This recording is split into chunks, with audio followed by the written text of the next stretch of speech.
It'll be interesting to see how you guys handle this. But there were a couple of folks that were in the doghouse in the last couple of days. The first one was actually a dog. Biden's dog apparently bit somebody. We don't know if it was Trump or not, but they were exiled to Wilmington. But the more troubling one for me, anyway, because I'm such an admirer of him, is this story with David Brooks and the Aspen Institute. For those who didn't follow this, this is uh, I think it's called Weave Project that he had started, which is a public or a community rallying cry for more active participation, et cetera. And uh, it turned out that Aspen was actually paying David Brooks uh, as he was commenting on this. And it just, I guess it struck a nerve, as I said, because I'm such an admirer of him and of what he was doing. But he did come back and say that he did inform the New York Times editorial staff, excuse me, the management, but they did not inform apparently the editorial staff. And more importantly, he didn't inform his readers. And I just don't want to end usually on a kind of ethics challenge, but what do you think about all Well, that? I have to start with the dog because I love dogs. It appears that the dog bit a Secret Service agent. What's not clear is whether the Secret Service agent was intervening before the dog got to one of the protectees. But I'm sure that behavior modification is enforced. It's stressful for these dogs in the Oval Office. But there's a rich tradition. Actually, I have a Weimaraner, and President Eisenhower had a Weimaraner and kept him in the Oval Office. Mine would be all over the 14 acres. So I don't know how he was able to do that, but I hope the dog returns.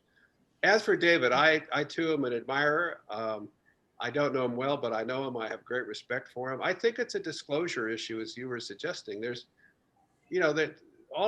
many of these people have separate incomes. They give speeches, they write books, and David's been involved with the Aspen Institute for a long time. But I think the cause was a good one. It just should have been made clear that he had a financial interest in it, and disclosure is the kind of the rule of the day, I think, for corporations as well as for not-for-profit organizations.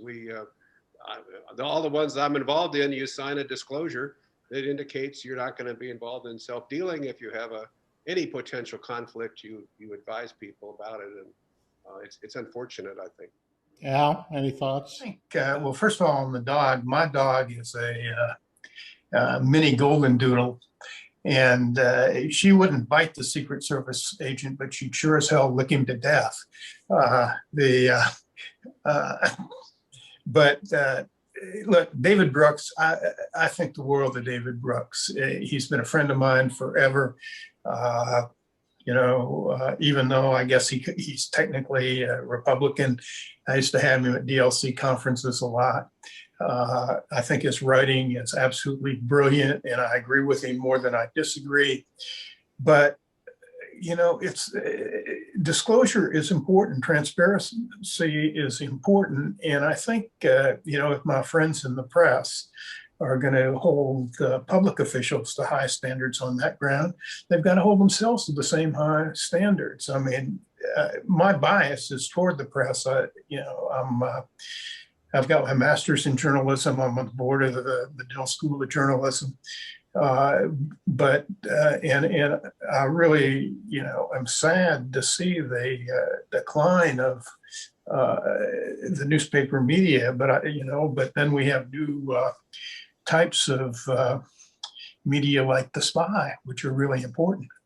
But the larger point is, if the press is going to continue to have credibility, if it's going to have credibility, it's got to abide by the same standards that it holds everybody else. Yeah. Well, I don't think it's terminal for David, but it just was one of those hiccups. Yeah. I got to take off. Thanks so much.